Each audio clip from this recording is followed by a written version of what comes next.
Hello everyone, welcome to Glaze Your Knowledge. This is the part 4th of chemical reactions and equation. We have already discussed about decomposition reactions in the previous video. आज हम बात करने वाले हैं displacement reaction की and this is the another type of chemical reaction. Displacement reactions क्या होते हैं?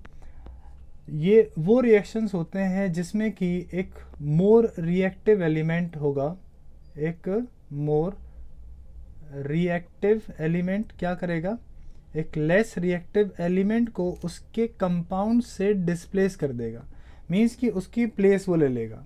ठीक है, इसको समझने के लिए हम एक एग्जांपल लेते हैं छोटा सा.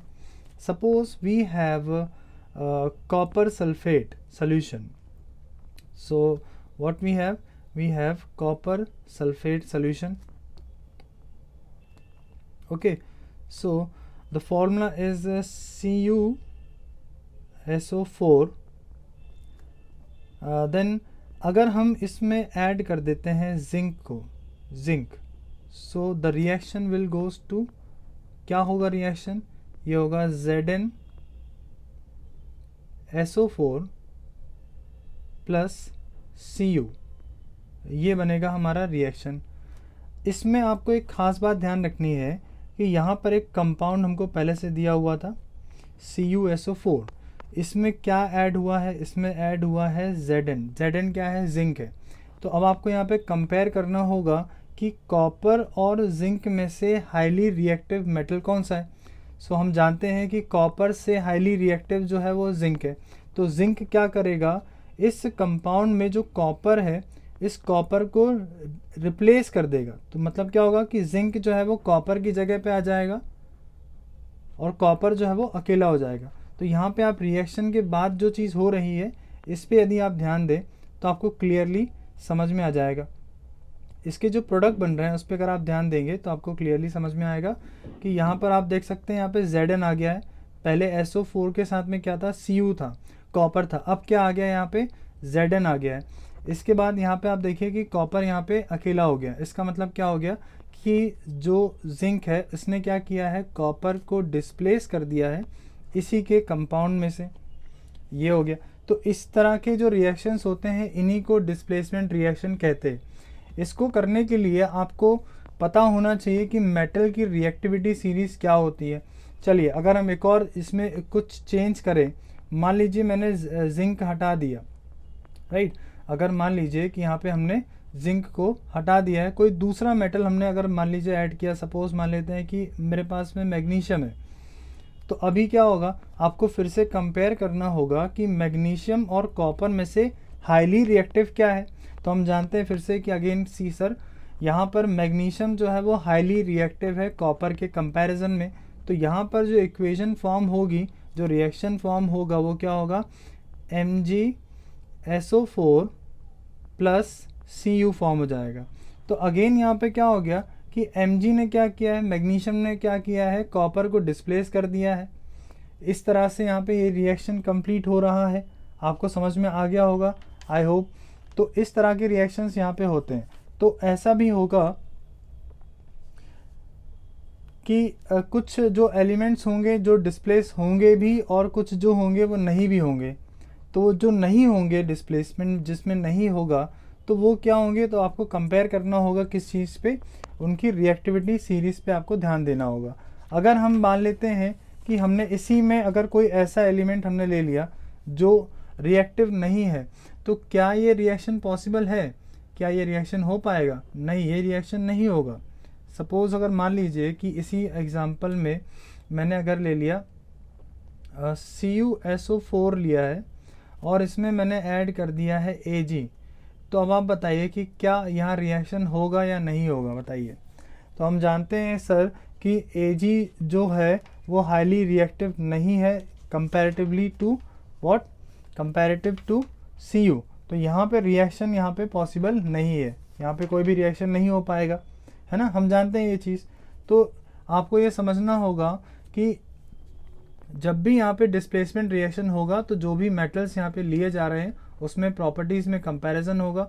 जो भी हाईली रिएक्टिव होंगे वही क्या कर सकते हैं, लेस रिएक्टिव एलिमेंट को उसके कंपाउंड से डिस्प्लेस कर सकते हैं, राइट। इस तरह के एग्जांपल्स हमने देख लिए हैं। अच्छा, अगर आप चाहें तो और भी कोई दूसरा एग्जांपल ले सकते हैं। सपोज़ मान लीजिए मेरे पास में है कॉपर क्लोराइड, अगर हम ले लेते हैं। सपोज़ मान लीजिए कि कॉपर क्लोराइड है, तो कॉपर क्लोराइड का क्या फॉर्मूला बनेगा, CuCl2, ये होगा कॉपर क्लोराइड, राइट। ये एक्वस के स्टेटस में होना चाहिए और आपको मालूम होना चाहिए कि एक्वस क्या होता है, राइट। तो ये जो होगा ये ग्रीन कलर में होगा सोल्यूशन। ये किस कलर का सोल्यूशन है, ग्रीन सोल्यूशन होता है कॉपर क्लोराइड। इसमें हमने ऐड किया है लेड को, लेड मीन्स Pb, राइट। तो यहाँ पर लेड जो है वो ब्लूइश ग्रे कलर का होता है। अब हमको क्या करना है, इसमें इसका जो रिएक्शन होगा उसको हम ऑब्जर्व करेंगे, then you will get what, PbCl2 plus Cu form होगा। यहाँ पे अगेन हमने देख लिया कि सर यहाँ डिस्प्लेसमेंट हो गया है। तो डिस्प्लेसमेंट कैसे हुआ है कि सर यहाँ पर जो कॉपर है वो क्या है, वो है less reactive than what, lead. तो लेड ने क्या काम किया है, कॉपर को उसके कंपाउंड से क्या कर दिया है, डिस्प्लेस कर दिया है। वेरी सिंपल, बहुत ही सिंपल सा था ये तो, राइट। क्लियर हो गया होगा। तो इस रिएक्शन को ही क्या बोलते हैं, इन्हीं रिएक्शंस को क्या बोला जाता है, डिस्प्लेसमेंट रिएक्शंस कहा जाता है, राइट। आई होप कि आपको समझ में आ गया होगा।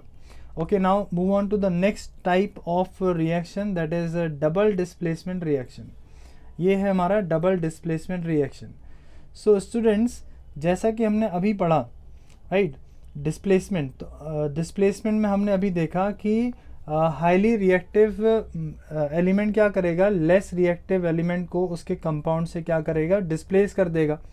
ठीक वैसे ही यहाँ पर होगा, पर अब यहाँ पे एक साथ होता है वो नज़र आएगा। तो ये वो रिएक्शंस होते हैं जिसमें कि दो कंपाउंड को हम क्या करते हैं, रिएक्ट करते हैं, ठीक है ना। क्या करेंगे, यहाँ पे दो कंपाउंड हम यहाँ रिएक्ट करेंगे और दोनों में ही आपको डिस्प्लेसमेंट होता हुआ नज़र आएगा। चलिए पहले एग्जांपल देख लेते हैं तो और क्लियर हो जाएगा। Suppose we have AgNO3 is what, is silver nitrate, ठीक है ना। ये एक्वस स्टेटस में होना चाहिए, एक्वस होना चाहिए इसका फॉर्म। और इसमें हमने ऐड किया है NaCl। क्या ऐड हुआ है, NaCl। आप सभी जानते हैं NaCl क्या होता है, सोडियम क्लोराइड होता है। ये भी एक्वस के फॉर्म में होगा। जब इनका रिएक्शन होगा तो क्या फॉर्म करेगा, ये फॉर्म करेगा AgCl प्लस NaNO3, राइट। ये चीज़ फॉर्म हो जाएगी। अब यहाँ पे क्या लिखा हुआ है, डबल डिस्प्लेसमेंट ना। तो यहाँ पे यहाँ पे रिएक्शन आप देख सकते हैं। यहाँ पे हुआ क्या, यहाँ पे आप अगर अच्छे से नोटिस करेंगे तो यहाँ पे Ag जो था, सिल्वर जो था, और यहाँ पे सोडियम था। तो सोडियम ने क्या किया है, सिल्वर को डिस्प्लेस कर दिया। तो इस टाइप के जो रिएक्शंस होते हैं जिसमें दो कंपाउंड लिए जा रहे हैं, उसको हम क्या बोलेंगे, that will called double displacement reaction. I hope कि आपको समझ में आ गया होगा। अच्छा, इसमें हम और भी कोई भी एग्जांपल ले सकते हैं। अगर आप चाहें तो मैं एक और एग्जांपल आपको बता सकता हूँ। Let us take a example of suppose barium chloride ले लेते हैं, right. So barium chloride is what कि it's the formula of barium chloride is BaCl2, right. क्या होगा फॉर्मूला, BaCl2, ये फॉर्मूला हो गया। नेक्स्ट की हम इसमें ऐड कर रहे हैं CuSO4, राइट। CuSO4 अभी हमने बताया कॉपर सल्फेट होता है, और BaCl2 क्या होता है, बेरियम क्लोराइड। देन जब इनका रिएक्शन होगा तो क्या फॉर्म होगा, BaSO4 is what, barium sulphate, and साथ में क्या फॉर्म होगा यहाँ पर, CuCl2। ये चीज़ें बनने वाली है। तो अगेन आप फिर से देख सकते हैं यहाँ पे कॉपर और बेरियम में से जो भी ज़्यादा रिएक्टिव होगा वो क्या करेगा, उसको डिस्प्लेस कर देगा। आपको दिख रहा है यहाँ पे कि यहाँ पे बेरियम के साथ में क्या था, यहाँ पे क्लोरीन था, लेकिन अब किसके साथ चला गया, वो कॉपर के साथ में चला गया है, जैसा कि आपको दिख ही रहा है यहाँ पर। तो इस तरह के जब भी दो कंपाउंड्स के बीच में रिएक्शन हो रहा है तो डबल डिस्प्लेसमेंट आपको अलग ही यहाँ पे समझ में आ जाएगा। आई होप कि क्लियर हो गया होगा। देखिए, अच्छा अभी यहाँ पे दो रिएक्शन के बारे में और बताना चाहेंगे हम आपको, एक्सोथर्मिक के बारे में और एंडोथर्मिक रिएक्शन के बारे में। So exothermic reaction are the reaction जिसमें कि हीट इवॉल्व होती है, राइट। जब भी कोई भी रिएक्शन होगा और यदि आप देखेंगे उस रिएक्शन से क्या हो रहा होगा, हीट इवॉल्व हो रही होगी, क्या निकल रहा होगा, हीट रिलीज होगी, देन वो रिएक्शन क्या होते हैं, वो रिएक्शन होते हैं एक्सोथर्मिक रिएक्शन होंगे।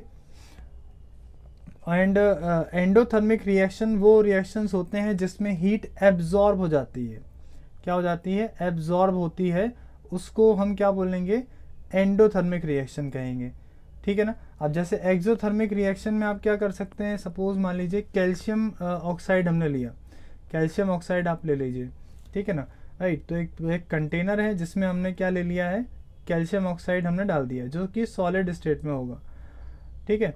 अब आप क्या करेंगे, इसमें धीरे धीरे करके वाटर ऐड करेंगे, तो आप देखेंगे कि यहाँ पे जो उसका कंटेनर होगा वो कैसा हो जाएगा, ये हॉट हो जाएगा, राइट, हॉट हो जाएगा। तो हॉट होने से ये समझ में आ रहा है कि यहाँ पर जो रिएक्शन है वो कैसा रिएक्शन है, ये एक्सोथर्मिक रिएक्शन है। इसी तरह से अगर किसी रिएक्शन में हीट एब्जॉर्ब हो रही है और जो कंटेनर है उसका टेम्परेचर गिर गया इन द सेंस कि वो कूल हो रहा है, टेम्परेचर कैसा हो रहा है, कूल हो रहा है, देन क्या कहलाएगा, वो कहलाएगा एंडोथर्मिक रिएक्शन। आई होप कि आपको सारे ही रिएक्शंस क्लियर हो रहे हैं अच्छी तरह से।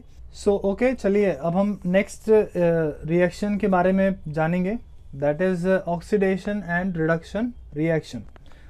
सो oxidation reaction are those reaction in which कि जब आप किसी सब्सटेंस में ऑक्सीजन को ऐड करेंगे, किसी सब्सटेंस में क्या ऐड हो रहा होगा, ऑक्सीजन यदि ऐड होगा, देन वो प्रोसेस क्या होगी, ऑक्सीडेशन होगी। या फिर इसको ऐसा भी कहा जा सकता है कि किसी सब्सटेंस में से हाइड्रोजन को हमने क्या कर दिया है, रिमूव कर दिया है। तो किसी सब्सटेंस में यदि ऑक्सीजन ऐड हो रहा है तो भी वो ऑक्सीडेशन है, किसी सब्सटेंस में से हाइड्रोजन रिमूव हो रहा है तो भी वो ऑक्सीडेशन ही है, राइट। इसी तरह से हमारे पास में रिडक्शन भी है। रिडक्शन को अगर हम ध्यान से देखें तो रिडक्शन में ये चीज़ हो जाएगा कि यहाँ पर आपको ये ध्यान रखना होगा, किसी सब्सटेंस में यदि हाइड्रोजन ऐड हो रहा है, राइट, क्या ऐड हो रहा है, हाइड्रोजन यदि ऐड हो रहा है किसी सब्सटेंस में, देन वो रिडक्शन कहलाएगा। और यदि किसी सब्सटेंस में से ऑक्सीजन को रिमूव किया जा रहा है, किसी सब्सटेंस में से ऑक्सीजन को क्या किया जा रहा है, रिमूव किया जा रहा है या हो रहा है, देन वो जो रिएक्शन होगा वो रिडक्शन कहलाएगा, राइट। तो अभी हम यहाँ पे जो प्रोसेस हमने पढ़ी है, इस प्रोसेस को करने के लिए यहाँ पे दो चीज़ें होती हैं। तो यहाँ पे ऑक्सीडाइजिंग एजेंट्स होते हैं और रिड्यूसिंग एजेंट होते हैं।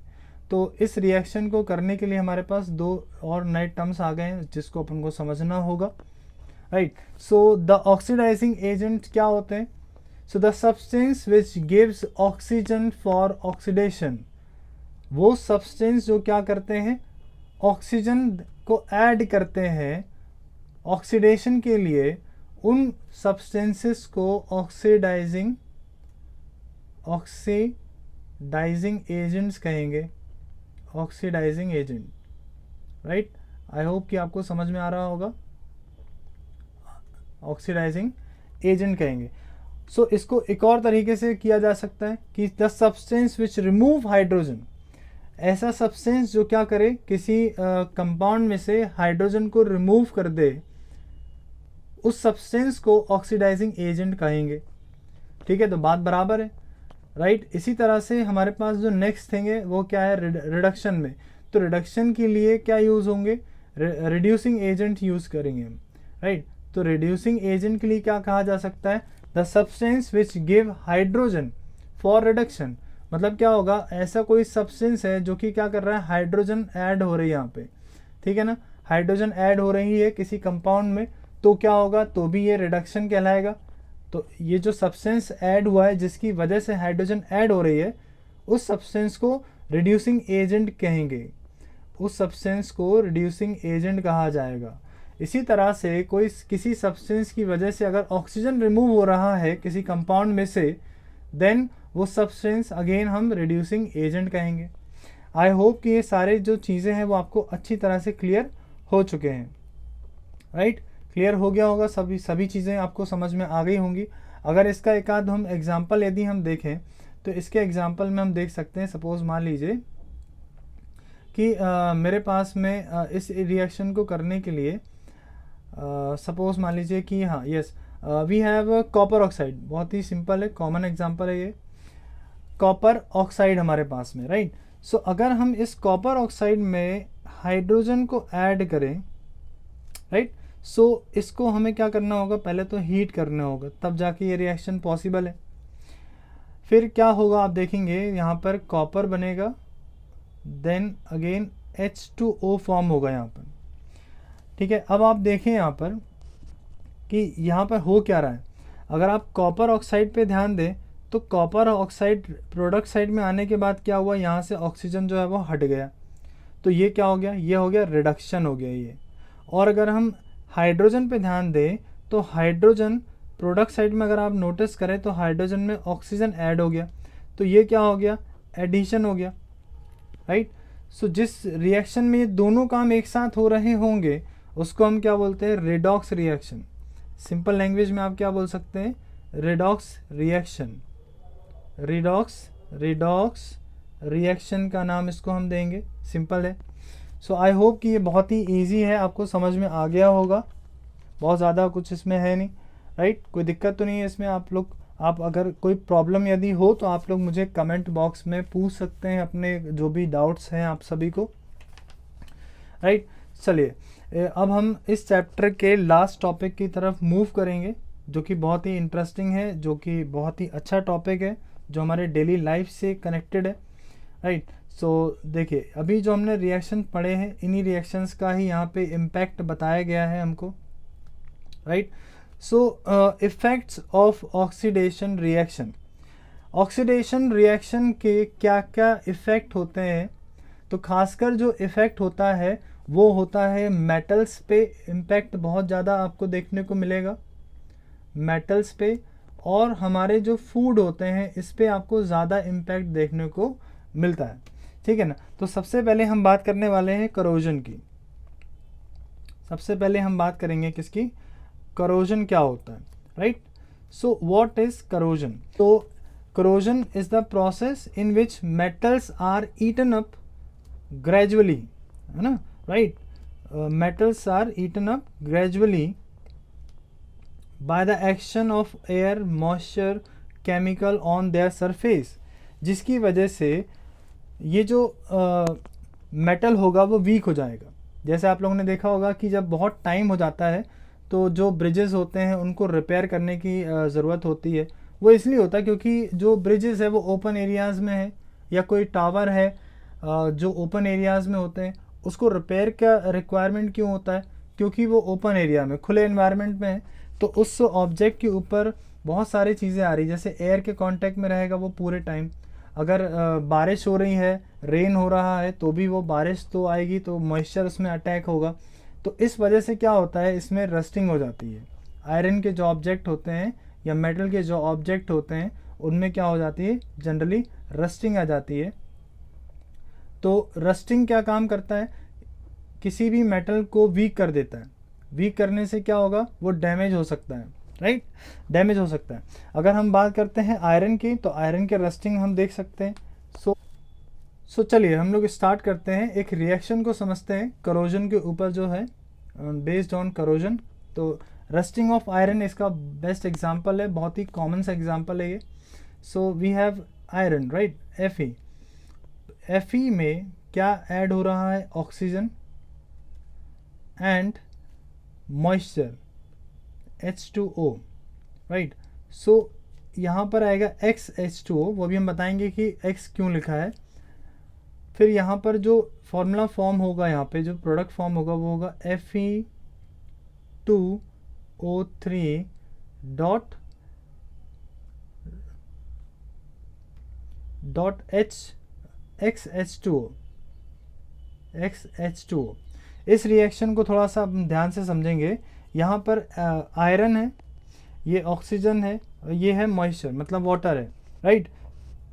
यहाँ पे क्या हो रहा है, रस्ट फॉर्म हो गया।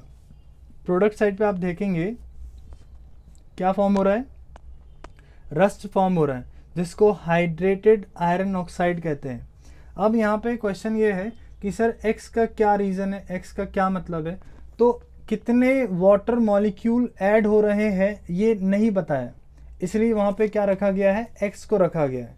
हम नहीं जानते कि इसमें कितने वाटर मॉलिक्यूल अटैच हो रहे हैं, इसलिए इसको क्या रखा गया है, एक्स रखा गया है। देखिएगा आपके एनसीईआरटी बुक में भी इसी तरह से रिएक्शंस को शो किया गया है, राइट, क्योंकि अभी नहीं बताया गया है कि कितना वाटर मॉलिक्यूल अटैच होने की वजह से यहाँ पे रस्ट फॉर्म हो रही है। रस्ट जो बन जाती है वो जनरली आप देखेंगे कि रेडिश ब्राउन कलर का होगा, ठीक है ना, रेडिश ब्राउन फ्लेकी सब्सटेंस होता है जो किसी आयरन के ऑब्जेक्ट के ऊपर आ जाता है। आप देखेंगे आप इस सब चीज़ों को, राइट। सो आई होप कि ये क्लियर हो गया होगा सारे बच्चों को, सभी को क्लियर होगा, राइट। सो यहाँ पर जो वाटर मॉलिक्यूल लिया गया है कोई फिक्स नहीं होता है इसमें, ये जो एक्स लिया गया है इसमें ये बताया गया कि कोई भी फिक्स वाटर मॉलिक्यूल नहीं होते हैं जिसके साथ में ये रिएक्ट होता है, राइट। सो करोजन क्या काम करते हैं, आयरन या स्टील के ऑब्जेक्ट को वीक कर देते हैं, जैसे कि बहुत बड़े बड़े जो ब्रिजेस फॉर्म होते हैं, शिप्स बनती है, राइट। सो इससे क्या होता है कि इनकी जो लाइफ होती है वो और शॉर्ट होती जाती है अगर करोजन यहाँ पे रहता है तो बहुत सारा पैसा इसमें खर्च होता है इसके रिपेयरिंग में, और ये करना भी ज़रूरी है, राइट। आई होप कि आपको बहुत ही अच्छी तरह से क्लियर हो गए होंगे सारे ही concept. The next impact of oxidation reaction is rancidity, right. The next impact is what, rancidity. Rancidity क्या है, what is rancidity? मीन्स कि यहाँ पर क्या हो रहा है, ऑक्सीजन ऐड हो रहा है, किस में ऐड हो रहा है, जैसे आपका फूड होता है, राइट, आपका फूड जो होता है, जनरली फूड में या तो फैट होते हैं, फैट होगा या फिर ऑयल होगा, है ना, राइट, या तो फैट होता है या तो ऑयल्स होते हैं। इन फैट और ऑयल में जब भी ऑक्सीजन ऐड होता है तो उसमें एक अनप्लीजेंट स्मेल और टेस्ट आ जाता है, राइट। ओके, आई थिंक कि आप समझ गए होंगे। अब जैसे हम लोग जब भी हमारा रात का डिनर बच जाता है तो उसमें हम देखते हैं कि अगर उसको हम पूरे रात भर ऐसे ही रख दें तो नेक्स्ट मॉर्निंग जब आप देखेंगे तो आपको क्या होगा, अनप्लीजेंट स्मेल आएगा, और जो फूड होगा उसका टेस्ट भी क्या होता है, चेंज हो जाता है। तो जब भी फूड में या फूड मटेरियल में फैट और ऑयल जो प्रेजेंट होता है, अगर वो ऑक्सीजन के कांटेक्ट में आ जाता है तो वो ऑक्सीडाइज हो जाता है वो, और उसी ऑक्सीडाइज या उसी ऑक्सीडेशन की वजह से उस फूड का टेस्ट जो है वो चेंज हो जाता है। इसी प्रोसेस को हम क्या बोलते हैं, रेंसिडिटी कहते हैं। आई होप कि क्लियर हो गया होगा सारे बच्चों को कि रेंसिडिटी क्या होती है, राइट। रेंसिडिटी, आई होप कि आप सबको अच्छी तरह से समझ में आ गया होगा रेंसिडिटी के बारे में। ओके, सो रेंसिडिटी को कैसे हम बचा सकते हैं, रेंसिडिटी से हम कैसे बच सकते हैं, राइट। तो रेंसिडिटी का एक्चुअल में जो काम है वो क्या है कि वो हमारे जो फूड मटेरियल्स होते हैं, फूड मटेरियल जो होगा, राइट, जो आपका फूड मटेरियल होता है, इस फूड मटेरियल को ये क्या काम करते हैं, ये स्पॉइल कर देता है, राइट। रेंसिडिटी स्पॉइल कर देता है फूड मटेरियल्स को, और उन फूड मटेरियल्स को स्पॉइल करते हैं ये जिसमें फैट और ऑयल्स होता है, राइट। और अगर हम इन्हीं सब्सटेंसेस को, इन्हीं फूड को जब हम खाते हैं तो ये हमारी बॉडी के लिए अनफिट होता है, राइट। आई होप कि क्लियर होगा। सो अब क्वेश्चन इज व्हाट कि हम इससे कैसे बच सकते हैं, क्या इसके प्रिवेंशंस हो सकते हैं कि इसको हम कम कर दें, या इससे कैसे बचा जा सकता है। So rancidity can be prevented by adding antioxidants. अगर हम हमारे फूड में एंटीऑक्सीडेंट्स को अगर ऐड कर दें, किसको ऐड कर दें, एंटीऑक्सीडेंट्स को यदि हम ऐड कर दें तो हमारा जो फूड है वो स्पॉइल होने से बच सकता है। एंटीऑक्सीडेंट्स एक्चुअल में जो होते हैं वो रिड्यूसिंग एजेंट्स होते हैं, जिसमें ऑक्सीजन को कम कर दिया जाएगा। तो ऑयल और फैट जो उस फूड में प्रेजेंट है वो ऑक्सीडाइज नहीं होगा, जिससे कि हमारा जो फूड है वो बहुत लंबे समय तक क्या रहेगा, प्रिवेंटेड रहेगा, राइट। सो एक तरीका ये हो गया।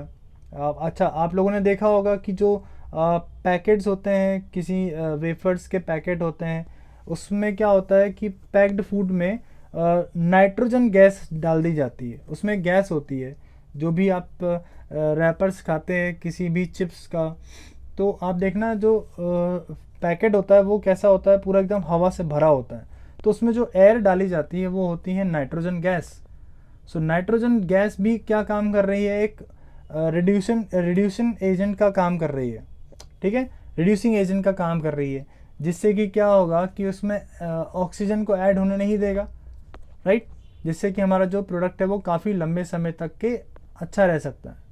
अच्छा, एक और तरीका है जो कि हम डेली लाइफ में हम यूज़ करते ही हैं, जिसको हम क्या बोलते हैं, रेफ्रिजरेशन, राइट। आप क्या करते हैं, आप अपने फूड को आप रेफ्रिजरेटर में रख देते हैं, जिससे क्या होता है, ये चीज़ जो होने से बच जाती है।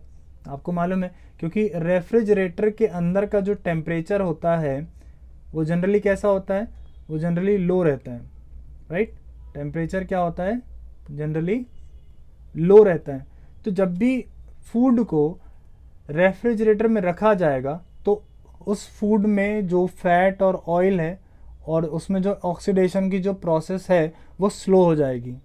तो इससे भी हमारा फूड जो है वो काफ़ी हद तक के बच सकता है, राइट। तो ये थे कुछ तरीके जिससे कि हम क्या कर सकते हैं, हमारे फूड को बचा सकते हैं, स्पॉइल होने से आप बचा सकते हैं, राइट। सो यहाँ पर हमारा ये जो चैप्टर है ये पूरी तरह से कंप्लीट हो चुका है।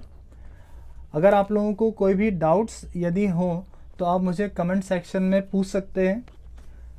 इसके बाद हम बैलेंसिंग सीखेंगे। नेक्स्ट जो हमारा वीडियो रहेगा, नेक्स्ट लेक्चर जो होगा उसमें हम सीखने वाले हैं कि how to balance a chemical equation.